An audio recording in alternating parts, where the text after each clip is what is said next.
Então, boa tarde a todos, todas e todos. Damos início aqui a mais uma roda de conversa do FEGS. Hoje nosso encontro é intitulado Produção de Conhecimento, Categorias e Sujeitos Políticos LGBT+. E a gente vai começar com a apresentação do Inácio Saldanha, que é licenciado em História pela Universidade do Estado do Pará e mestrando em Antropologia Social pela Universidade Estadual de Campinas. É coordenador do Grupo Amazônia de Estudos sobre Bissexualidade, o GAEB, trabalhou no Centro Rosa Luxemburgo e tem experiência de pesquisa em ribeirinidade e sexualidade. Pesquisa atualmente a emergência da categoria bissexual e a produção de conhecimento sobre bissexualidade. O título do trabalho que ele vai apresentar hoje é 30 anos de estudos bissexuais no Brasil, um olhar retrospectivo. Você vai ter mais ou menos 25, 30 minutos para apresentar, tá? Eu vou apresentar os seus slides agora. Tá bem, aí quando aparecer para mim, eu começo. Mas eu vou começar logo falando com o pessoal. Eu vou pedir desculpas pelos slides, porque eu estava tentando revisar, por isso que me atrasei e estava travando tudo aqui. Então, se qualquer errinho, assim, vocês finjam que não estão vendo. Tá? Mas foco no conteúdo. Acho que vai aparecer agora. Certo. Então, como o Eric falou, boa tarde, gente. Meu nome é Inácio, prazer. Eu estou fazendo hoje mestrado em Antropologia Social na Unicamp, mas o trabalho que eu vou apresentar hoje aqui não é exatamente o trabalho do meu projeto de pesquisa do mestrado. Eu já vim atuando desde que eu me formei em História em 2018, no Grupo Amazônia de Estudos sobre Bissexualidade, que é um grupo de estudos independente, voltado para discussões sobre o tema, para debater os textos que existem sobre bissexualidade em português, também de aproximar as pessoas, né, tem um esforço nesse sentido, de aproximar as pessoas que pesquisam esse tema. E eu sempre fui o responsável meio que por tentar organizar o que a gente tem de leituras, ou era até pouco tempo atrás. Então, eu acabei tendo uma inquietação no sentido de saber o que é que poderia... É só aqui que está tendo chiado? Eu espero que não esteja atrapalhando vocês. Mas aí, de saber o que é que a gente tinha disponível, né, e como era essa produção do Brasil. Porque para a maior parte das pessoas que se interessam pelo tema, a produção científica sobre bissexualidade demora muito para deixar de ser um desconhecido. Porque não é o tipo de tema que tem tanta atenção, e então os trabalhos acabam circulando pouco. Então, quando você senta para tentar estudar o tema, o contato com a bibliografia acaba sendo um pouco mais demorado. Dificuldade, por exemplo, o orientador não conhece, ou seus amigos não conhecem, você vai atrás, vai tateando aos poucos, né, vendo o que encontra e tudo mais. Então, eu resolvi sentar e ver assim, o que é que tem, como a gente pode pensar essa produção, e partindo, inclusive, de uma provocação que foi deixada por um pesquisador da Austrália sobre a produção que existe sobre bissexualidade no exterior. O Lachlan McDowell. O McDowell, ele acredita que a produção de estudos sobre bissexualidade em geral, em língua inglesa, é muito comprometida politicamente com a bissexualidade. Não, ainda mais do que talvez produção sobre homossexualidade seja com homossexuais e transgeneridade, seja com transexuais e pessoas travestis e tudo mais, mas também no sentido de que a categoria bissexual é constantemente questionada, ou mesmo negada, como, por exemplo, bissexuais não existem, ou tal ideia que existe sobre a bissexualidade. Então, os estudos sobre bissexualidade em geral em língua inglesa, segundo o McDowell, tem um comprometimento muito forte de mostrar que a bissexualidade pode ser sim uma coisa real, e pode ser sim um objeto de estudo a ser levado a sério. Então, partindo dessa provocação dele, assim, do comprometimento político, da produção científica sobre bissexualidade, eu resolvi ver como é que estava se comportando isso aqui no Brasil. Então, pode passar, Eric, para o próximo? Eu fiz um levantamento geral de tudo que eu consegui encontrar. Nesses lugares que estão aí, né, a Cielo, no catálogo da CAPES, no portal da CAPES, na Lilacs, no sumários.org. Eu fui no Google Acadêmico 2 vezes. Uma eu fui até a 32ª página, depois eu consegui até a 74ª. Eu fui, enfim, anais de alguns eventos, principalmente no Desfazendo Gênero, que era o que parecia ter tido mais trabalhos sobre o tema. E eu consultei também alguns levantamentos que apareceram em outros trabalhos, como em artigos da Carmen Dora Guimarães, com o Veriano Terto Júnior e o Richard Parker, esses do James Green, com a Marisa Fernandes, que está também na tese do Fernando Seffner e na dissertação da Melissa Jäger sobre o tema. Então, o que foi que eu encontrei? Pode parecer que foi em todos esses lugares, achou centenas de coisas, né? Como é que faz para organizar tudo isso? Mas se o Eric passar para o próximo slide, vocês vão ver que, na verdade, o número de trabalhos que eu encontrei foi ínfimo. 83 trabalhos, assim, sem nenhum recorte cronológico. E se a gente considerar, inclusive, o crescimento que os estudos de gênero e sexualidade tiveram no Brasil nas últimas décadas, a gente pode pensar que é realmente um número muito pequeno. Porque, enfim, teve todo um processo de institucionalização, de surgimento de revistas, eventos focados em gênero e sexualidade, e parece que a produção sobre bissexualidade, o interesse sobre bissexualidade ainda é muito pequeno. Eu espero que vocês estejam conseguindo ver os anos, porque o gráfico está mostrando por anos a disposição cronológica, mas basicamente tem uns picos. O primeiro foi em 1991, o primeiro trabalho que eu consegui encontrar, colocando a bissexualidade ou a categoria bissexual como o eixo central, ou um dos seus eixos centrais, foi em 1991. Por isso eu digo que os estudos sobre o tema estão meio que completando 30 anos em 2021.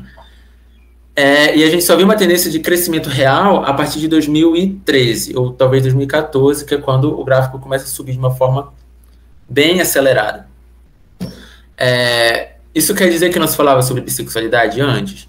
Se falava. E, inclusive, a gente pode considerar algumas coisas que eu penso, né, como, por exemplo, a categoria homossexual já circulava há muito tempo em debates e produção científica, mas, assim, nas ciências sociais, em uma perspectiva que não fosse patológica, ela ainda era muito nova quando a bissexualidade entrou. Mas a gente pode conversar sobre isso depois. E eu, para além dessa disposição cronológica, eu tentei ver, assim, traçar um perfil de como era a pesquisa feita sobre bissexualidade no Brasil.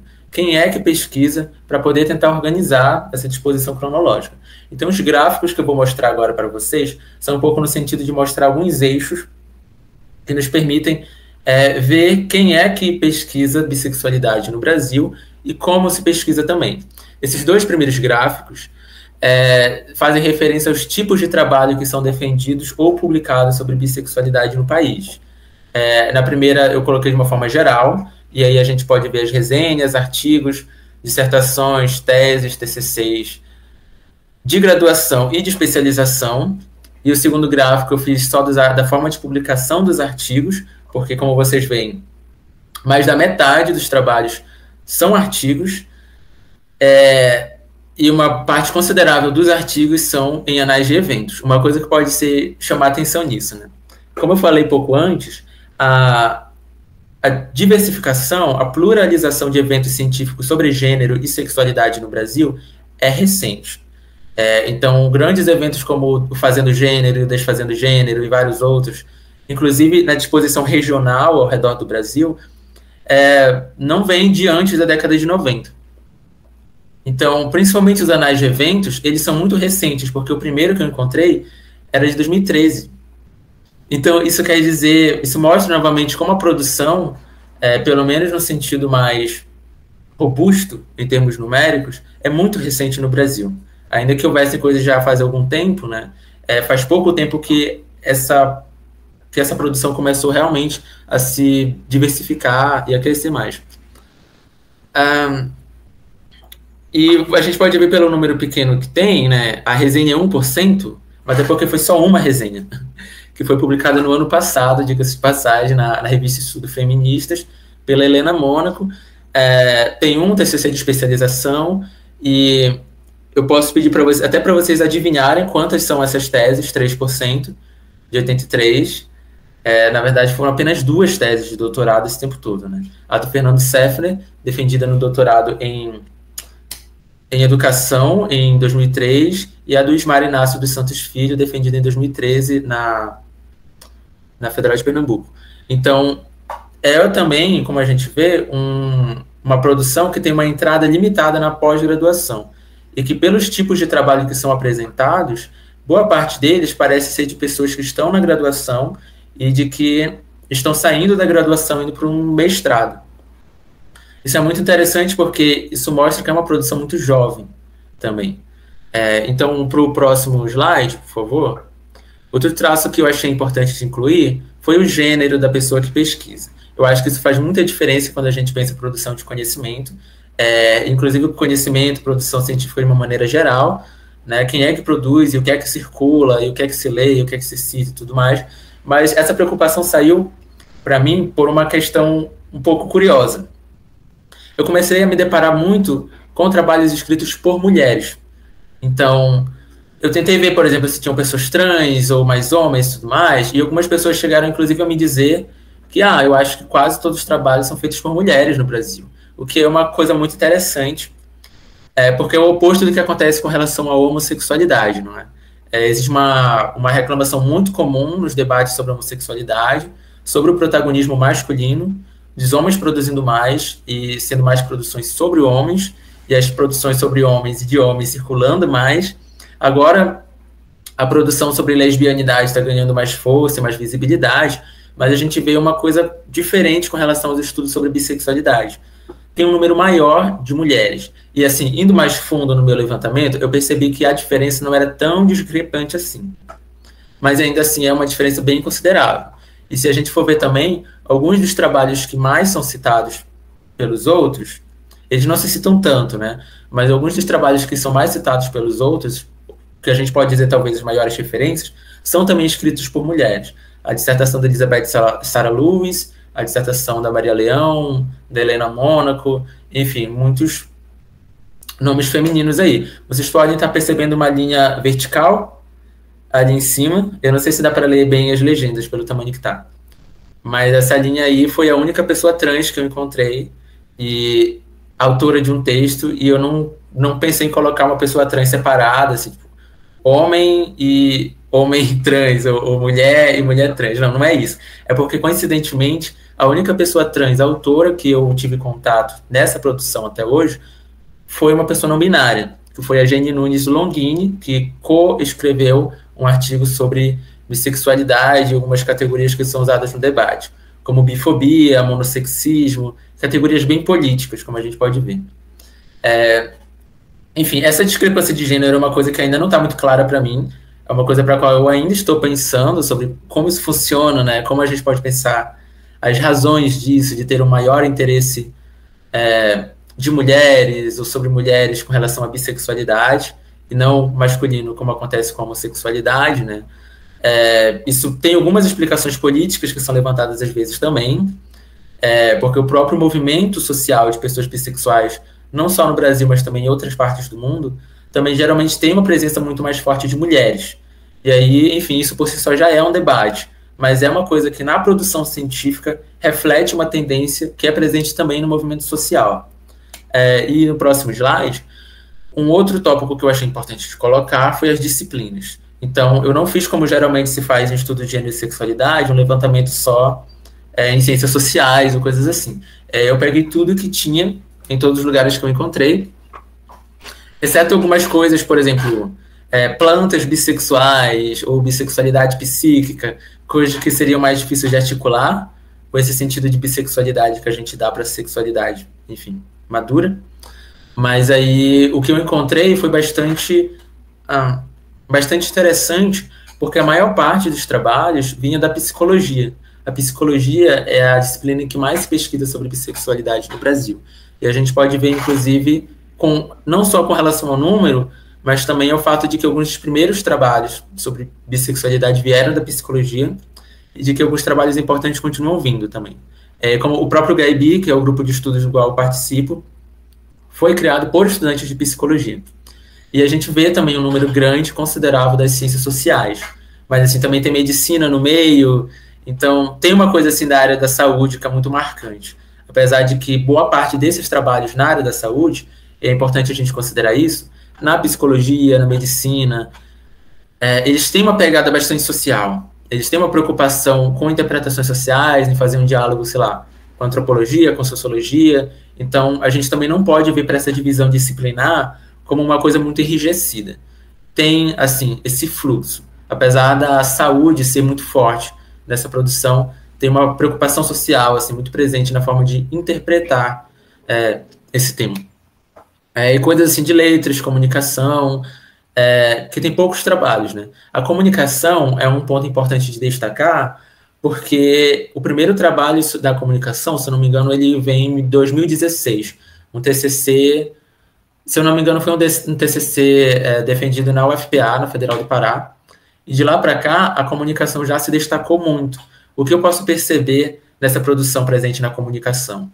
E também no que vai aparecer um pouco no outros também, em cinema e audiovisual, em algumas coisas assim. Artes visuais também, artes cênicas. É uma preocupação muito forte com temas relacionados à representação e representatividade.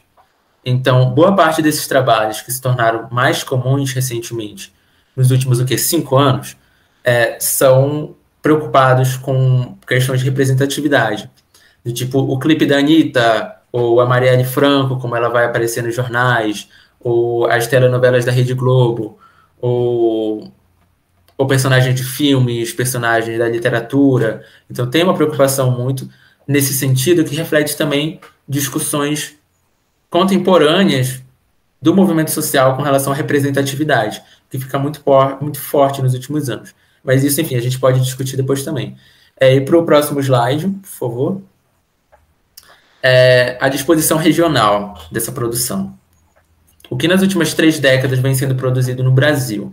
E aí os gráficos podem até parecer um pouco diversificados, mas tem uma desigualdade muito grande nessa produção que é feita no país. E eu acho que talvez isso eu não tenha visto em revisões, em textos assim, sobre produção de conhecimento que eu vi de países de língua inglesa. Talvez alguns sobre macro-regiões, do tipo Estados Unidos produz muito, Europa produz pouco. Mas aqui no Brasil a gente vê uma disparidade regional muito forte. Primeiro que tem uma presença muito grande assim, do Rio de Janeiro, e isso reflete tendências mais gerais dos estudos de gênero e sexualidade especificamente do Brasil, porque no Rio de Janeiro tem o Instituto de Medicina Social da UERJ, então boa parte dessa produção do Rio de Janeiro vai orbitar em torno da UERJ, e mesmo inclusive de outras regiões, como a tese do Fernando Seffner, que foi feita lá no Rio Grande do Sul, foi a partir de um edital que foi escrito com a colaboração do Richard Parker. Então, essa disposição da produção de gênero e sexualidade, e talvez a disposição regional da própria produção científica no Brasil, vai se refletir também na produção sobre esse tema. Então, aí não tem muita diferença, muita surpresa, né?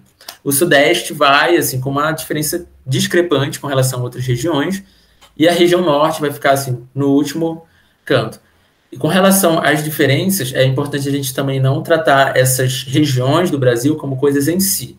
Porque, por exemplo, na região Norte, esses 3 trabalhos que foram feitos até 2020, eles também foram todos concentrados na cidade de Belém. Pessoas que se formaram na cidade de Belém do Pará, que é a capital do estado do Pará, né, e que é um dos principais polos de produção científica na região Norte. Enquanto no resto da região Norte, uma região imensa, com 7 estados, vários institutos, universidades, faculdades federais, estaduais e particulares, não vão ter produção nesse sentido. Então, mesmo se a gente pensar, por exemplo, a região Norte tem só pouco, mesmo dentro da região Norte tem uma disparidade muito grande. Então, uma disparidade que talvez esteja começando a mudar mais recentemente. Com relação aos estados, a gente vê isso pelo fato de que, em alguns desses estados, os primeiros trabalhos também são muito recentes. E esse é o caso de Santa Catarina.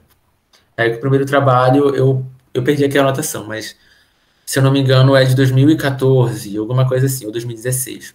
Então, é uma produção que, muito recentemente, também está começando a se diversificar pelas diversas regiões do Brasil, enquanto antes ainda era mais concentrada em polos como Rio de Janeiro e São Paulo. Inclusive, a gente pode também não esquecer a dimensão que esses gráficos representam, porque, como eu mostrei para vocês, eles foram feitos com base em 83 trabalhos que foram encontrados. Então, são porcentagens? São, mas às vezes podem ser números muito pequenos. Santa Catarina cresceu muito porque, assim, quase metade desses trabalhos, se não me engano, são só 9, quase metade desses trabalhos foram escritos pela mesma pessoa, pela Helena Mota Mônaco, que é antropóloga da Universidade Federal de Santa Catarina. Então, é uma produção relativamente pequena ainda, que o trabalho de uma pessoa mais produtiva pode afetar um pouco essa disposição que aparece nos gráficos. Então, assim, é uma coisa para a gente pensar, como realmente mostra tendências que são mais gerais dos estudos de gênero e sexualidade do Brasil, e também da produção de ciência no Brasil, mas também é uma escala bastante diminuta. E o próximo gráfico, por favor. Voltando, eu vou só agora apresentar como é que a gente pode organizar essas coisas. Então, eu vou correr um pouquinho, mas só trazendo o gráfico de novo para a gente tentar enxergar alguma coisa aí. Eu falei para vocês que, por exemplo, os trabalhos na graduação, os artigos, os anais de eventos, os trabalhos na comunicação, em vários estados, como Santa Catarina e Pará, por exemplo, são muito recentes. E a gente pode perceber naquele gráfico que eu mostrei lá no começo, como a partir de 2014, a gente tem um pico que não cai mais. A gente tem um pico que vai indo para cima até agora e continua crescendo. Então, o que em momentos anteriores teve alguns picos que parecia que ia ter uma tendência de crescimento e não teve, na última década, de certa forma, a gente teve uma tendência de crescimento muito forte. E aí eu vou tentar organizar, de forma bem breve, como a gente pode olhar para essa trajetória dessas 3 décadas de produção de conhecimento sobre bissexualidade no Brasil. E aí pode ficar até um pouco mais claro, para não ficar só bissexualidade, mas o que é que eles estão falando, né? Então, o que é que acontece? Próximo slide. O tema começa a ser pesquisado, não por acaso, quando a epidemia de HIV/AIDS está deixando também um impacto próprio na produção de conhecimento sobre sexualidade no Brasil. É o momento que está tendo esforços de institucionalização e, inclusive, que as pessoas que estavam lançando aqueles primeiros trabalhos sobre homossexualidade, sobre sexualidade nas ciências sociais, ainda estavam lutando para se sentirem profissionais respeitados no seu campo de estudos das ciências sociais. Então, como vários autores vêm mostrando, como a Regina Facchini, o Richard Parker e tudo mais, a epidemia de HIV/AIDS, por se tornar uma questão urgente e de uma penetração muito forte em diversas camadas da sociedade, ela se torna um tema científico muito forte. Isso acontece em um momento que está tendo um financiamento muito frequente de instituições estrangeiras no Brasil.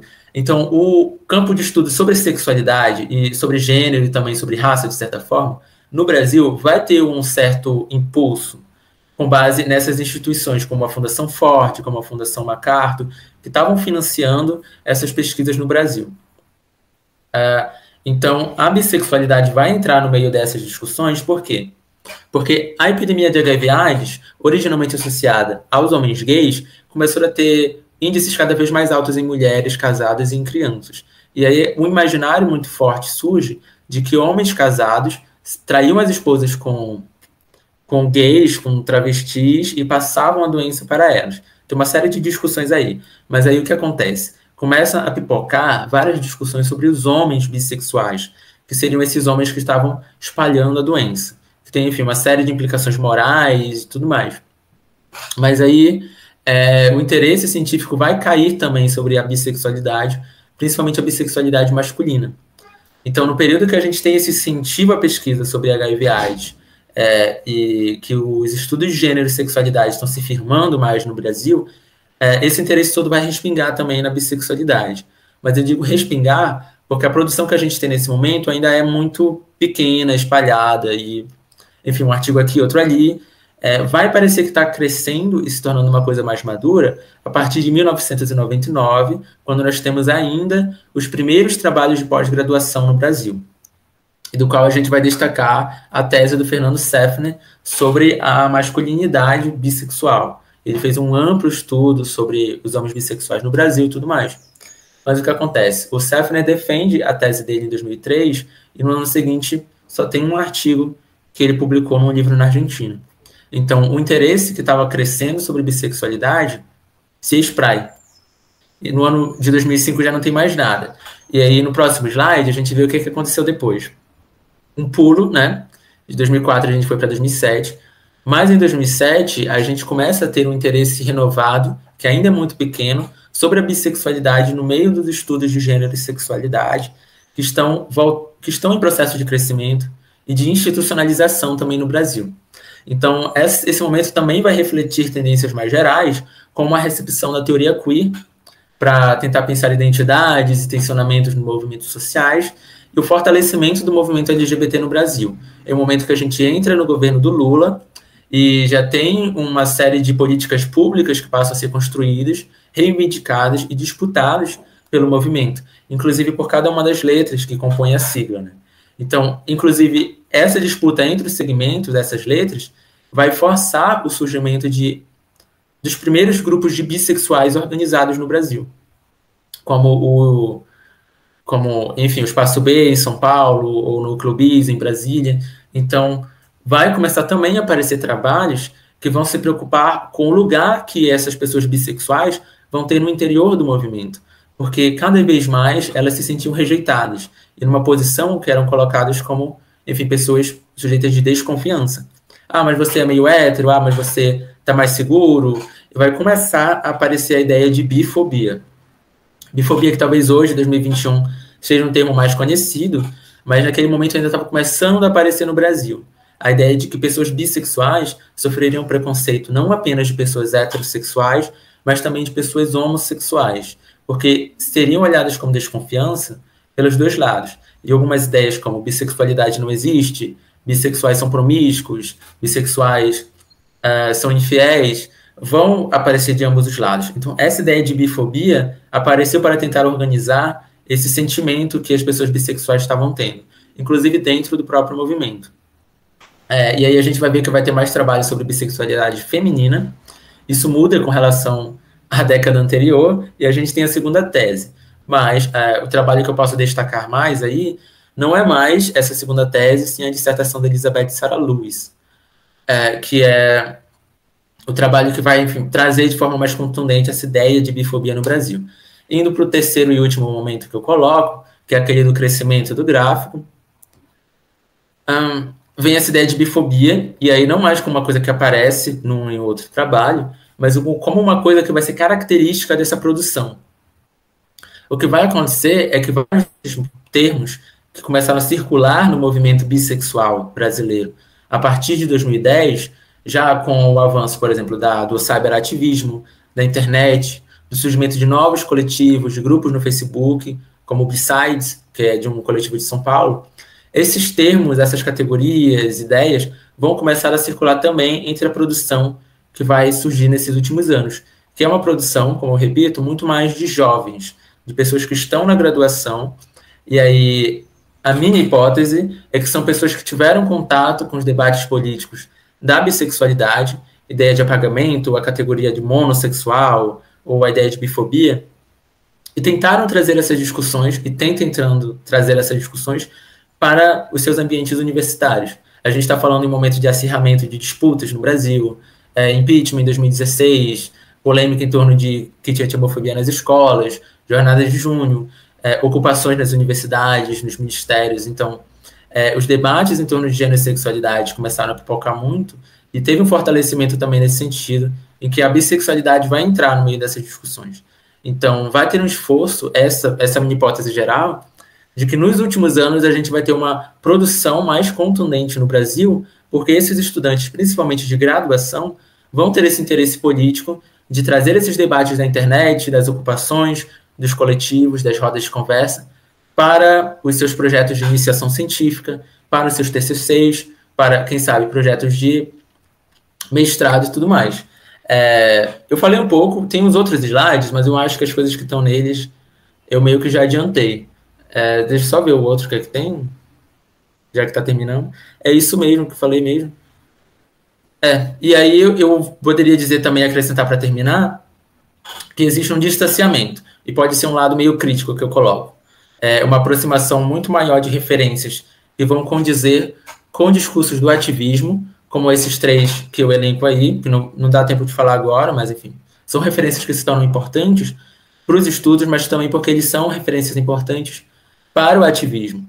E vai ter um distanciamento de referências que não vão ter esse comprometimento político tão marcado como se tem hoje, como a tese do Fernando Seffner, né, que vai ter uma outra forma de interpretar estereótipos e representações. Não nesses termos de bifobia, de apagamento, como se fala mais hoje. Então vai ter uma tendência de se aproximar mais nesse.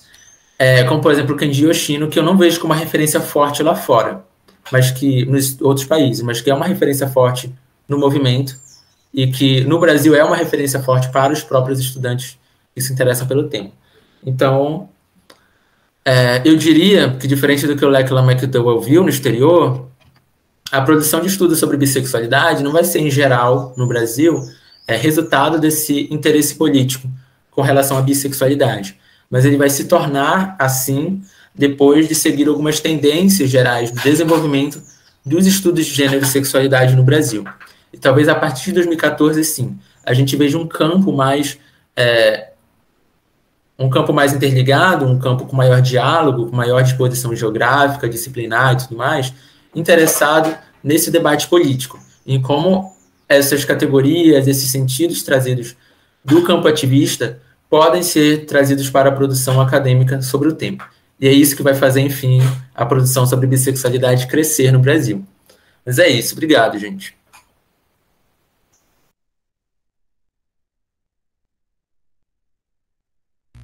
Obrigado, Inácio. Foi uma ótima apresentação. Agora eu vou passar a palavra para a Jinx Vilhas. Ela é formada em Ciências Sociais pela Universidade Federal de Viçosa. Também é mestranda no programa de pós-graduação em Antropologia Social da Universidade Estadual de Campinas. É bolsa de CNPq. Teve período de mobilidade acadêmica em Antropologia na Universidade de Coimbra. Pesquisadora discente do Núcleo de Estudos de Gênero, o BAGU, em que atualmente desenvolve pesquisas sobre os temas de pessoas trans, representação e política. Tem interesse nas áreas de antropologia da política, movimentos sociais, conservadorismo, estudos de gênero, violência e teoria queer. E hoje ela vai apresentar a pesquisa intitulada... Peraí que eu perdi o título, só um minuto. Transgeneridade, moralidade e política. Reflexões acerca do uso de categorias de acusação no embate político. Obrigado, Eric. Queria agradecer ao FEGS pelo convite. Para mim é muito legal estar aqui, inclusive dividindo espaço com o Inácio, que é um amigo querido meu. Então, como o Eric me apresentou, meu nome é Jinx Vilhas, eu sou do PPGás da Unicamp, né? E atualmente eu estou fazendo essa pesquisa de mestrado que é sobre a trajetória de uma política trans no interior de Minas Gerais. Então, eu vou tentar explicar para vocês um pouco desse contexto, e muitas das questões que eu vou trazer aqui são questões que têm me inquietado ao longo do meu trabalho de campo, e que não necessariamente são reflexões que têm alguma conclusão, são mais reflexões que eu estou trazendo do meu campo, e que eu estou tentando desenvolver agora com um pouco mais de qualidade, assim. Vou falar um pouco sobre esse contexto de Viçosa, sobre quem é essa política trans, assim, essa vereadora trans, e eu vou falar um pouco sobre essas questões de moralidade que têm surgido no campo, muito na figura de categorias de acusação no embate político. Então, primeiro de tudo, eu acho que é importante meio que tentar qualificar o que é esse espaço de Viçosa, assim, né? Que é essa cidade onde essa política foi eleita vereadora. Inclusive, ela foi a segunda vereadora mais votada, uma vereadora trans no interior de Minas Gerais, numa cidade que é muito tida como conservadora pelos estudantes universitários que estudam lá, assim. Então, tem meio que essa relação um pouco conflituosa entre o espaço da cidade e da universidade nesses termos. A Brenda Santunioni, que é essa vereadora, ela tem um histórico na cidade. Ela chegou nos anos 90, em 96, mais ou menos, e ela chegou com muita dificuldade, assim, ainda no processo de transição de gênero dela, foi acolhida por algumas famílias da cidade que tinham mais, vamos dizer, tolerância em relação às diferenças, assim, né? E essas famílias que acolheram ela eram famílias ligadas a esse cenário político da cidade. E aí a Brenda, ela teve uma trajetória muito de, independentemente, fazer trabalhos na cidade. Então ela foi editora de uma revista, ela organizava desfiles de moda, né?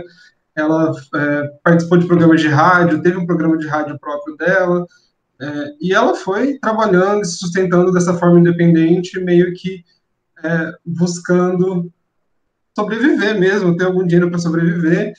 em muitos desses postos de trabalho, assim, que ela ocupou, muitos desses lugares são lugares muito precários, assim, então ela me contou várias vezes que ela nunca conseguiu ter um patrão, assim, ela sempre teve essa forma de trabalhar por conta própria, e até que ela entra de fato na política, assim. Então ela tentou se eleger vereadora por 2 vezes, não conseguiu nessas 2 primeiras vezes, e na terceira vez, em 2016, ela foi eleita a segunda vereadora mais votada da cidade, e a única vereadora mulher eleita para a Câmara naquele ano foi uma mulher trans. Então é mais ou menos esse o contexto, assim. Mas agora tem alguns detalhes que eu acho que são importantes de adicionar, né? A Brenda é eleita dentro desse contexto, desse grupo político do qual ela faz parte, que tem pessoas do PSDB, pessoas de outros partidos menores na cidade, assim, mas ela é eleita pelo PP. Ela é eleita pelo PP, que hoje chama Partido Progressistas, né, e que é um partido que no cenário nacional é tido historicamente como um partido conservador, né, então é um partido que hoje compõe o governo do presidente Jair Bolsonaro, que ocupa ministérios, assim, né, mas é um partido que é conhecido por ter feito parte das articulações que foram vistas como conservadoras, por exemplo, na época da Constituinte. Então, acho que é importante meio que marcar esse lugar, assim, para tentar entender do que eu estou falando aqui. Só que no cenário municipal, esses conflitos, essas relações, eles se dão de uma outra forma, assim, né? É muito relacionado com a política do cotidiano e com a forma como a política se dá no dia a dia da cidade, não necessariamente com esses conflitos nacionais. Então, eu acho que esse é um outro espaço que é importante de marcar, antes, de fato, de eu começar a entrar nas questões da minha fala aqui. Então, a Brenda tem esse lugar na cidade de ser uma pessoa que é relativamente famosa. Então, das experiências que eu tive de andar com a Brenda na cidade, era sempre assim, todo mundo cumprimenta ela, é uma coisa meio que todo mundo conhece ela passa pelos comércios, vai cumprimentando as pessoas, então ela é uma figura muito conhecida, já era conhecida antes de ser vereadora, só que ao mesmo tempo, houve alguns conflitos entre a Brenda e os movimentos sociais universitários da Universidade Federal de Viçosa. E eu vou narrar uma cena, um desses conflitos para vocês, porque eu acho que talvez isso seja importante para qualificar o que eu vou dizer depois, né? Então, eu participei do coletivo Primavera nos Dentes, que foi um coletivo fundado em 2008, na UFV, um coletivo LGBT, e quando eu entrei no Primavera, em 2015, tinha muito uma história que era contada, meio que passada de geração em geração pelo coletivo, assim, de que a Brenda era essa pessoa que era trans e era conservadora no contexto da cidade. E essa história me inquietava muito, assim. E isso tem a ver com os meus próprios interesses de pesquisar essa trajetória da Brenda, né? Essa história me inquietava muito, porque eu parava para pensar, poxa, ok, ela é uma pessoa trans, que estão dizendo que tem posições mais conservadoras, mas ao mesmo tempo, quando eu vejo ela atuando na cidade, ela é a pessoa que promove a parada gay da cidade, né? Então a Brenda foi chefe do departamento de turismo antes de ser vereadora, e ela usava essa posição dela para conseguir fazer a parada gay, e ela realizou a primeira parada gay da cidade com financiamento da prefeitura, e todas as subsequentes também tiveram envolvimento dela e de uma ONG que ela criou, que é o Movimento Diversidade Viçosa. Então, essa cena que eu vou narrar para vocês é mais ou menos assim. A Brenda participou de um evento do coletivo Primavera nos Dentes, e nesse evento, que foi um dos primeiros eventos do coletivo, numa fala dela, que estava falando sobre o movimento LGBT, sobre resistência e tal, e numa fala dela, ela diz que tudo bem, ela achava importante o tema, mas que ela não achava legal que gays se beijassem em público, porque ela achava que os gays tinham que se dar o respeito, e que essa não era uma forma muito, muito bacana de expressar afetividade em público, né? Isso causou um conflito entre esse coletivo ali, universitário, e a Brenda, né? E a partir desse momento, começou a se consolidar uma ideia de que a Brenda era uma pessoa conservadora, não só com base não só com base nessa afirmação dela, mas com base em uma série de outras coisas menores que foram acontecendo. Então, por exemplo, eu consigo me lembrar agora de que teve situações na parada gay da Brenda parar tudo e falar assim, não, gente, não tá legal isso aí que vocês estão fazendo, é melhor que todo mundo ficar calmo, vocês estão fazendo muita pegação e tal. Enfim, e chegou a acontecer isso em determinados momentos, assim, e não foi só em uma das paradas, aconteceu mais de uma vez. Então, houve esse tipo de conflito, assim, e esse tipo de conflito começou a meio que consolidar essa imagem da Brenda enquanto conservadora, para além desse histórico dela que eu estou contando aqui. Rafael dizendo que seria expulso da parada. Bem, eu estou contando toda essa história porque sempre que eu conto sobre o meu tema de pesquisa, sobre esse contexto, existe um estranhamento. Né? Existe um estranhamento pelo fato da Brenda ser essa pessoa que tem essas visões tidas como mais conservadoras e tradicionais, e por ela ser ter sido de um partido como o Partido Progressistas e hoje ser do Patriota, que é um partido que também está nessa chave do conservadorismo brasileiro, assim, ainda que a nível local isso seja diferente.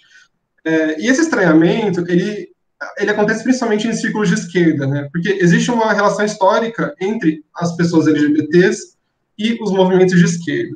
E não é que essa relação histórica ela se dê porque são necessariamente polos que são aliados, né? Mas essa relação histórica ela acontece também muito a partir de uma chave de conflitos que acontecem desde a constituição desses movimentos. Então a gente tem, só recobrando rapidamente, o caso do Grupo Somos, em São Paulo, né, que o McRae estudou muito bem naquele livro clássico, e que teve um racha no Somos que foi muito motivado justamente por essa questão de grupos partidários de esquerda, especialmente a Convergência Socialista, tentarem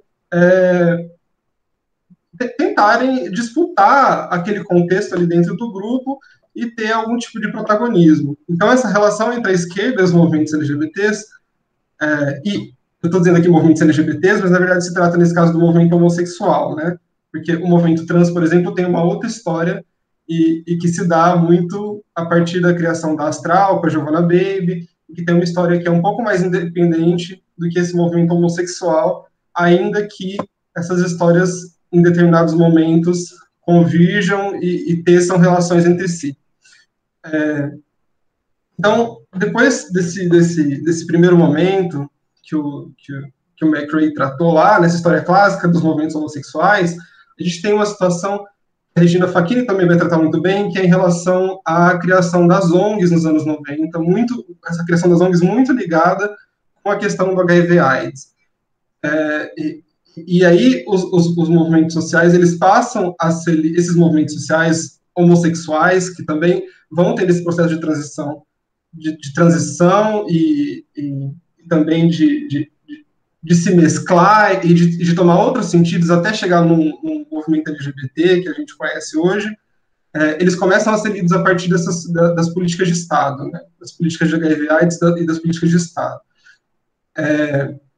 Isso já acontece no governo FHC, em grande medida, inclusive esse processo, ele tem um protagonismo das travestis, né, porque as políticas de HIV/AIDS, elas também começam muito no movimento de conscientização dessas populações que são vistas como populações-chave, só que esse processo dessas temáticas das pessoas LGBTs, para além da saúde, se consolidarem no Estado, esse processo ele só vai se consolidar de fato nos governos Lula, através das conferências estaduais, nacionais LGBT e toda essa história que a gente já conhece e a gente já sabe. Só que, ainda que se consolide no governo Lula, essas temáticas, elas são sempre colocadas, não que essas conferências não sejam importantes, né, mas, apesar dessa preocupação em incluir essas temáticas nas políticas públicas dos governos do PT, isso é sempre feito de uma maneira que não é exatamente perene, assim, né? Então, são sempre decretos, portarias, resoluções, instrumentos que podem ser revogados por governos futuros. Isso não cria exatamente uma base sólida no sentido legal em relação às políticas públicas em relação a essas temáticas. logo depois, nos governos Dilma, e logo no primeiro governo Dilma, essa incorporação das temáticas das pessoas LGBTs ao governo, ela entra em crise. E eu acho que um episódio simbólico que todo mundo tem como referência, assim, é a questão do chamado kit gay, né? Então, existe uma contenda ali com aqueles movimentos, com as lideranças evangélicas e o kit gay, que, na verdade, é o programa Escola Sem Homofobia, dentro de um programa maior, que é o Programa Brasil Sem Homofobia, e a Dilma acaba decidindo por suspender esses programas. E isso já é um sinal de que essas temáticas, nesse âmbito das políticas públicas, começaram a entrar em crise nesse momento, assim. E eu estou contando essa história, na verdade, porque eu queria salientar 2 pontos que eu acho que são importantes de toda essa história, ainda que essa seja um resgate histórico bem resumido, assim, de que o primeiro ponto é que esses temas eles passam a fazer parte, de fato, do debate público. Então, desde que os movimentos sociais, os movimentos homossexuais começam a surgir no fim dos anos 70, por todo esse processo de incorporação através das conferências estaduais, das políticas de HIV/AIDS, dessas portarias, essas temáticas de lésbicas, gays, pessoas trans, pessoas bissexuais menos, né? O Inácio fez aí a apresentação e mostra como esse tema é muito relegado. Esses temas passam a fazer parte do debate público, de fato, seja em seu viés negativo, né, a partir da moralização, das pessoas LGBTs serem vistas como pessoas degeneradas, pessoas, enfim, que mobilizam pânicos morais, até seu viés positivo, né, de haver discussões de fato sobre a garantia de direitos civis, políticos, direitos no geral para essas pessoas que integram esse grupo. E o segundo ponto é que houve avanços importantes por meio de decisões judiciais, principalmente no âmbito do STF, mesmo em governos conservadores. Eu acho que essas duas coisas estão intimamente relacionadas, porque elas acabam mostrando que esse tema teve uma permeabilidade para além dos círculos progressistas. Então, para além desses círculos tidos como progressistas da esquerda, a temática das pessoas, essa temática dos direitos e das necessidades das pessoas LGBTs, ela conseguiu ter uma permeabilidade que vai para além dos círculos progressistas. E alguns indícios disso a gente já consegue ver no fato de que mesmo partidos que não são de esquerda possuem setoriais LGBT. E essa é uma coisa que acontece, na verdade, o PSTU e o PT começaram tendo setoriais LGBT nos anos 90, mas depois também o PSDB passou a ter, enfim, outros partidos que não são necessariamente tidos como de esquerda. Então, eu acho que isso é importante para a gente marcar que não necessariamente essas temáticas de pessoas LGBTs são uma exclusividade da esquerda, ou daquilo que é tido como um tipo muito específico de esquerda, né? E agora, feita essa afirmação, eu queria voltar um pouco de novo no contexto da Brenda e nesse fato dela ser lida como uma pessoa conservadora e ser apontada como uma pessoa conservadora nesse contexto de Viçosa. Então, eu falei um pouco daquele contexto da Brenda e eu queria ainda marcar que a Brenda é uma das pessoas que luta pelos direitos das pessoas LGBTs em Viçosa. Então, ela conseguiu, de fato, implementar o protocolo de harmonização do SUS para pessoas trans na cidade, por exemplo, fora uma série de ações mesmo, que são ações do dia a dia, do cotidiano, de ajudar pessoas que procuravam ela, e ela sempre frisa essa luta dela por dignidade para pessoas trans, principalmente, mas para pessoas LGBTs no geral também. Então, nesse sentido da garantia de direitos, a Brenda é uma pessoa que tem um ativismo, tem uma atuação política que é muito importante na cidade. Mesmo assim, ela é tida como uma pessoa conservadora e existe um discurso por parte dos estudantes universitários da cidade, esses estudantes LGBTs mais engajados nos movimentos sociais, de que ela presta um desserviço para a comunidade LGBT porque ela é conservadora.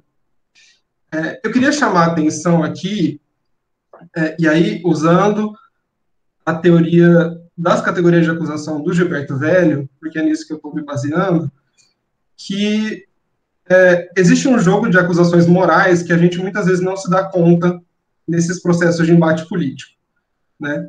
Então, quando a Brenda é chamada de conservadora, para além de existir uma história de fato que coloca ela nesses círculos das famílias que são tidas como conservadoras em Viçosa, e dessas posições dela que não são exatamente progressistas, sobre demonstração de afeto e tal, não é disso que se trata.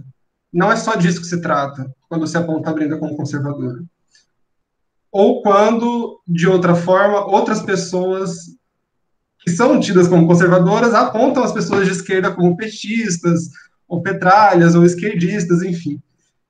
E aí, a minha hipótese aqui é que essas categorias de acusação moral, elas estão o tempo todo criando, recriando e consolidando estigmas e constituindo sujeitos mesmo. E também, tão importante quanto isso, é a gente entender que todas as pessoas tomam parte nesse jogo, independente da posição política delas. Então, categorias como estuprador, drogado, bandido, promíscuo, louco, doente, conservador, petista, petralha, elas são categorias que vão constituir sujeitos, e são categorias que são eminentemente de acusação moral. E por constituírem sujeitos, elas também acabam por constituir identidades, assim. Então, existe algum ponto de encontro entre a utilização, e esse ponto de encontro eu ainda estou tentando buscar, assim, e estou investigando, entre a utilização dessas categorias de acusação moral e a constituição de sujeitos e de identidades. Porque, de uma forma ou de outra, sempre que a gente utiliza essas categorias de acusação no cotidiano, o que está em jogo é a gente tentar delimitar quem sou eu e quem é o outro. E por que o eu é bom e o outro é ruim. Então, é isso que acontece no embate político, e é dessa forma que eu estou tentando enxergar essa questão. Importante também lembrar aqui que não se trata de remoralizar a questão e tentar qualificar valorativamente esse processo acusatório, como algumas pessoas têm feito. Eu me lembro agora do Richard Miskolci, por exemplo, né? Então, eu não estou dizendo que esse processo acusatório ele é ruim, ou que ele é danoso. Eu estou tentando entender esse processo acusatório e como ele acontece, né? E o que ele faz, de fato, é constituir esses sujeitos de uma determinada forma. Então, independente da Brenda ser conservadora ou não, existe um esforço de criar uma imagem de que ela é conservadora. E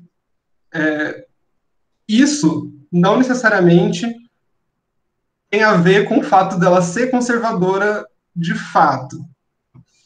E essa é uma ideia um pouco polêmica, assim. Ela é um pouco polêmica, porque a gente pode pensar, por exemplo, no caso de pessoas que são, e eu citei antes como categoria de acusação moral, estuprador, né? A gente pode pensar em outras categorias que são utilizadas muitas vezes pela esquerda, por pessoas, né, que se autodeclaram de esquerda no embate político, como estuprador, transfóbico, homofóbico, e como essas categorias também, independente das pessoas serem de fato ou não essas coisas, elas são categorias de acusação moral e que estão posicionando o tempo todo quem é bom, quem é ruim, e quem presta, quem não presta, quem está de acordo com o que o meu grupo pensa e quem não está. E isso também é uma dimensão relevante desse embate político e que eu acho que a gente não pode perder de vista. Outra coisa é que essas categorias de acusação moral, elas vão adquirir diferentes sentidos dependendo das outras categorias que são utilizadas nos contextos que a gente está analisando. Então, por exemplo, no caso da Brenda, ser uma mulher trans que é tida como conservadora, que é apontada como conservadora, vai causar deslocamentos nos próprios significados do que é ser uma pessoa conservadora. Porque, afinal, se uma pessoa trans pode ser conservadora, se uma pessoa que também é tida como desviante de uma norma corporal, de uma norma de gênero padrão, pode ser tida como conservadora, o que, afinal, significa ser conservador? E o que, afinal, significa ser progressista, sabe? Então, esses posicionamentos das categorias de acusação e a maneira como elas são utilizadas, a gente só pode entender essas categorias de forma relacional, entendendo como as outras categorias estão sendo utilizadas nesse contexto. E é muito isso que eu estou tentando pensar agora no meu trabalho. Assim. Eu acho que cabe fazer uma nota de rodapé aqui sobre essa questão da Brenda ser uma mulher trans, né? Porque, apesar dela ser uma mulher trans e dela se declarar uma mulher trans e dela usar isso no dia a dia, no embate político, como uma forma de se posicionar, né, de demonstrar que ela é uma pessoa que representa a diversidade, que representa uma história de superação, existe o tempo todo uma tensão entre ser uma mulher e ser uma mulher trans, porque a Brenda não quer ser vista como uma mulher trans, ela quer ser vista como uma mulher. Só que, ao mesmo tempo, ela é essa pessoa que passou por todas essas coisas na vida e que tem toda essa história e que teve um processo de constituição do feminino no seu próprio corpo, só que isso não foi suficiente para que ela fosse vista como um sujeito de direito e que deve ser respeitado no contexto político da cidade. Então, enquanto vereadora, ela passou por diversas coisas, como a deslegitimação da identidade dela pelo presidente da Câmara na época, que outras pessoas ali não passaram. Então, a Brenda, ela utiliza a identidade dela nesse embate político de uma forma instrumental. Só que eu também gostaria de frisar que isso não é uma coisa exclusiva de pessoas trans ou de pessoas LGBTs, porque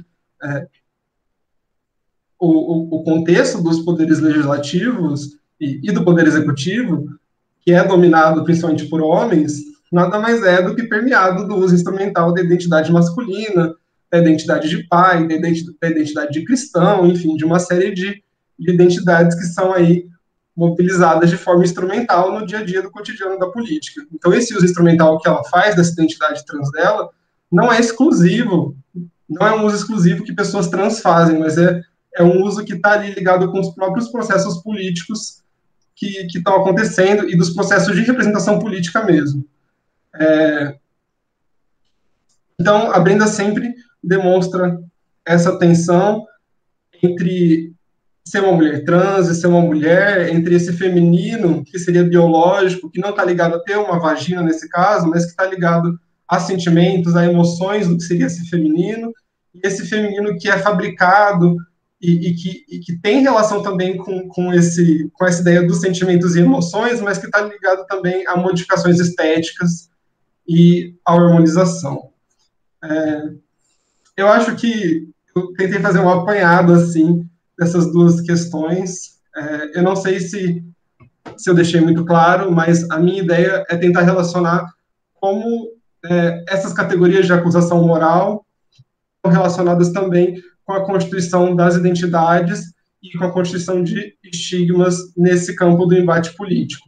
Então, esse é um trabalho que eu ainda estou fazendo e que não tá completo no sentido de que eu posso falar para vocês assim, ó, essas são as minhas conclusões. Não, eu tentei compartilhar aqui reflexões mesmo e coisas que eu estou desenvolvendo, principalmente nos últimos 2 meses. Assim.